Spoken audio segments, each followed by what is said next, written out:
Hi friends, நம்ம இந்த வாரம் மாயஜால கதைகளில் கதை 3 பகுதி 3 பாதாளத்தில் சிக்கிய ரதியை காப்பாற்றி கல்யாணம் செய்த வசீகரன். வாங்க பார்க்கலாம்.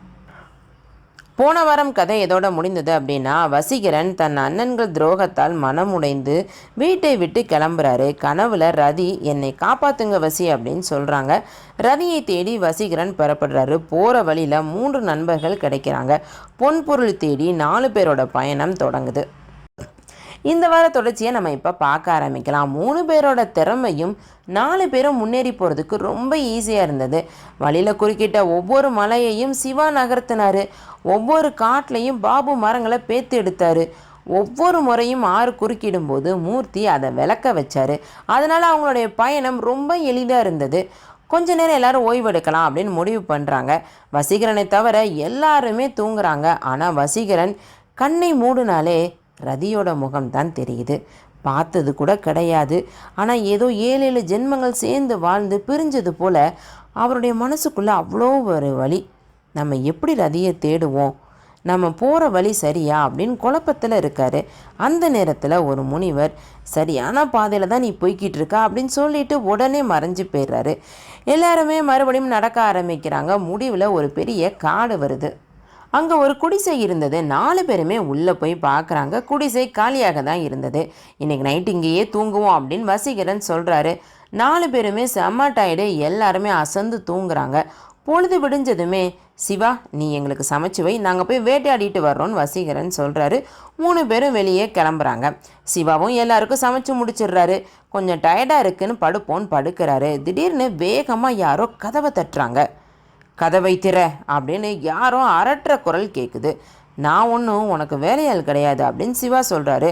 கதவை திறந்து என்னை உள்ளே தூக்கிட்டு போ அப்படின்னு அதே மிரட்டுற குரல் கேட்குது. திரும்பவும் சிவா, நீ ஒன்றும் என் எஜமான் கிடையாது, உன் உத்தரவெல்லாம் என்னால் ஏற்றுக்கவே முடியாது அப்படின்னு சொல்கிறாரு. உடனே இந்த சித்திரக்குள்ளனாகிய கிழவன் ஒருத்தன் குடிசைக்குள்ளே ஏறி வராரு. அவருடைய தாடி 5 அடி நிலத்துக்கு இருந்தது. அந்த கிழவன் சிவாவை பிடிச்சி ஆணியில் மாட்டுறாரு. சிவா சமைச்சு வச்ச எல்லா சாப்பாடையுமே காலி பண்ணுறாரு. கடைசியாக அந்த கிழவன் சிவா முதுகிலிருந்து நீளமான தோலை உரிச்சி எடுத்துகிட்டு போகிறாரு. ஆணில இருந்து தன்னை எப்படியாவது விடுவிக்கணும்னு சிவா முயற்சி செஞ்சு ஒரு வழியாக அதிலிருந்து விடுவிச்சு வெற்றி பெற்றாரு.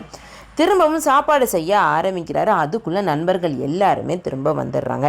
இன்னுமா நீ சாப்பாடு ரெடி பண்ணிக்கிட்டு இருக்க அப்படின்னு ஆச்சரியமாக எல்லாருமே கேட்குறாங்க. கொஞ்ச நேரம் படுக்கலான்னு படுத்தேன்ப்பா, அசந்து தூங்கிட்டேன், அதான் லேட் ஆகிடுச்சு அப்படின்னு சாப்பாடை ரெடி பண்ணுறாரு. எல்லாருமே சாப்பிட்டு முடித்து கொஞ்ச நேரம் தூங்குறாங்க. மறுநாள் பொழுது விடியுது. பாபு, இன்னைக்கு உன்னோட டர்ன், நீ சமையலை பண்ணு, நாங்கள் எல்லாருமே வேட்டைக்கு போகிறோம் அப்படின்னு வசீகரன் சொல்கிறாரு. பாபுவும் சமைச்சு முடித்து கொஞ்ச நேரம் தூங்கலான்னு படுக்கிறாரு. திடீர்னு வேகமாக யாரோ கதவை தட்டுறாங்க. கதவை திற அப்படின்னு யாரோ அரட்டி சொல்கிறாங்க. நான் ஒன்றும் உனக்கு வேலையாள் கிடையாது அப்படின்னு இவர் சொல்கிறாரு. கதவை திறந்து என்னை உள்ளே தூக்கிட்டு போ அப்படின்னு அதே மிரட்டுற குரல் கேட்குது. திரும்பவும் நான் ஒன்றும் உனக்கு எஜமான் கிடையாது, உன் உத்தரவெல்லாம் என்னால் கேட்கவே முடியாது அப்படின்னு இவர் சொல்லிடுறாரு. அதே மாதிரி அந்த சித்திரக்குள்ளன் குடிசை வழியாக வர்றாரு. அவரை எடுத்து ஆணில மாட்டுறாரு. சாப்பாடை சாப்பிட்டு காலி பண்ணுறாரு. போகும்போது முதுகு தோலை உரிச்சு கையோட எடுத்துட்டு போறாரு. வழக்கம் போல சாப்பாடு செய்ய லேட் ஆகுது. மறுநாள் பொழுது விடிது. மூர்த்தி, இன்னைக்கு உன்னோட டன், நீ சமைச்சு வை, நாங்க போய் வேட்டையாடிட்டு வரோம்னு வசீகரன் சொல்லிட்டு போறாரு. அதே மாதிரி மூர்த்தியும் சமைச்சு வைக்கிறாரு. கொஞ்ச நேரம் படுப்போன்னு படுக்கிறாரு. அதே மாதிரி அந்த சித்திரக்குள்ளன் குடிசை வழியா வர்றாரு. அவரை எடுத்து ஆணில மாட்டுறாரு. சாப்பாடை சாப்பிட்டு காலி பண்ணுறாரு. போகும்போது முதுகு தோலை உரிச்சு கையோட எடுத்துட்டு போறாரு. வழக்கம் போல சாப்பாடு செய்ய லேட் ஆகுது. அடுத்த நாள் விடியுது. அப்போ வசீகரன், எல்லாருமே சாப்பாடு தயாரிக்க லேட் பண்ணுறீங்க, அதனால நானே இன்னைக்கு சமைக்கிறேன், நீங்கள் 3 பேரும் வேட்டைக்கு போங்க அப்படின்னு வசீகரன் சொல்கிறாரு. அதே மாதிரி 3 பேரும் வேட்டைக்கு போகிறாங்க. வசீகரன் சமையெல்லாம் முடிச்சுட்டு படுக்கிறாரு. அப்போ கதவை தட்டுற சத்தம் கேட்குது. இதோ வரேன் அப்படின்னு வசீகரன் போய் கதவை திறந்து பார்த்தா அவருக்கு அதிர்ச்சி. சித்திரக்குள்ளனாகிய கிழவன் நின்றுக்கிட்டு இருந்தாரு. அவருடைய தாடி 5 அடிக்கு இருந்தது. என்னை உள்ளே தூக்கிட்டு போ அப்படின்னு அந்த கிழவன் சொல்கிறாரு. வசீகரனுமே உள்ளே தூக்கிட்டு போகிறாரு. உனக்கு என்ன வேணும் அப்படின்னு கேட்குறாரு. அந்த கிழவன், உனக்கே போக போக தெரியும் அப்படின்னு சொல்லிட்டு வசீகரனை பின்னாடி கூட பிடிச்சி இழுக்கிறாரு அந்த கிழவன். உடனே வசீகரன் அவனா நீ அப்படின்னு யோசித்துட்டு கிழவனோட அந்த பெரிய தாடியை பிடிச்சி தரன்னு இழுத்துட்டு போய் வெளியே ஒரு மரத்துக்கிட்ட ஒரு பாறை ரெண்டாக உடஞ்சிருந்தது. அந்த பாறையை தூக்கி அதுக்கு அடியில் அந்த கிழவனோட தாடியை வச்சு அதுக்கு மேலே அந்த பாறையை வச்சு வெளியே வர முடியாத மாதிரி மாட்டி விட்டு போயிட்டாரு. நண்பர்களும் வேட்டையாடி வீடு திரும்புகிறாங்க. சாப்பாடு தயாரா அப்படின்னு கேட்குறாங்க. அதெல்லாம் அப்பயே ரெடி ஆயிடுச்சு அப்படின்னு சொல்கிறாரு. எல்லாரும் சேர்ந்து சாப்பிட்றாங்க.